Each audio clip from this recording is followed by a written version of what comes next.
Karine Le Marchand brisée, j'ai vécu cette situation, foudroyé par le sida, l'homme de sa vie l'a quitté. Karine Le Marchand porte aujourd'hui une cicatrice invisible, celle d'un père absent puis retrouvé trop tard. L'animatrice de L'amour est dans le pré évoque désormais publiquement cette perte tragique qui a façonné son parcours.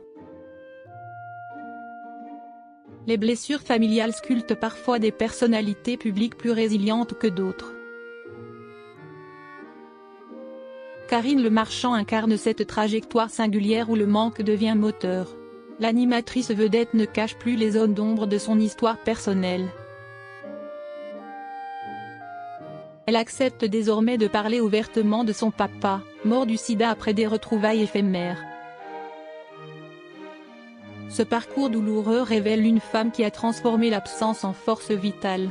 Son témoignage soulève des questions essentielles sur la résilience et la reconstruction identitaire.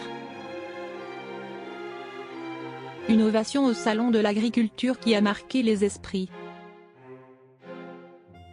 Tout récemment, Karine Le Marchand a vécu un moment d'émotion intense au Salon de l'Agriculture. Des centaines de fans ont acclamé l'animatrice vedette venue incarner ce lien entre télévision et monde rural. Elle a multiplié les interactions spontanées avec des visiteurs conquis par son naturel désarmant. La porte-voix de l'amour que les Français portent aux agriculteurs, a-t-elle déclaré en souriant. L'animatrice a enchaîné selfies et plaisanteries tout au long de cette journée mémorable. Les retrouvailles africaines avec un père absent depuis toujours. Karine Le Marchand n'a jamais caché la douleur provoquée par l'absence paternelle dans sa vie. L'absence, ça peut vous casser ou vous donner des ailes dans la vie. Je sais de quoi je parle, j'ai vécu cette situation, a-t-elle expliqué au magazine télé 7 jours. Le destin a orchestré des retrouvailles inattendues lors d'un reportage au Burundi. C'était par hasard, lors d'un reportage au Burundi. J'ai rencontré quelqu'un qui le connaissait, a-t-elle raconté avec émotion. L'animatrice a filmé cette première rencontre en l'interrogeant sur les motifs de son départ.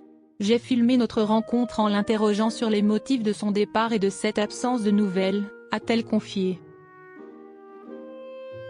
Malheureusement, l'homme souffrait déjà du sida à ce moment-là.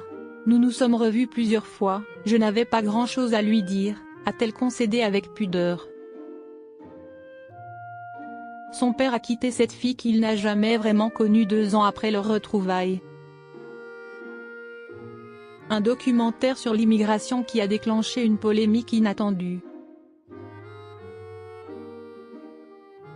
Dernièrement, Karine Le Marchand a suscité une vive polémique après son passage sur CNews. L'animatrice présentait son documentaire Les Nouveaux Français, 100 ans d'immigration, consacré aux vagues migratoires. Son objectif consistait à montrer des personnes issues de l'immigration profondément attachées à la France. Elle a évoqué son propre vécu de femme métisse ayant grandi en se sentant différente. Selon un vidéaste analysant cette séquence, Karine Le Marchand aurait mis en scène son assimilation de manière troublante. L'animatrice a insisté sur la peur ressentie face à des personnes qui lui ressemblaient pourtant. Ce positionnement assimilationniste a profondément choqué de nombreux observateurs attentifs. Pour certains, le message implicite reviendrait à hiérarchiser les appartenances entre bons et mauvais immigrés.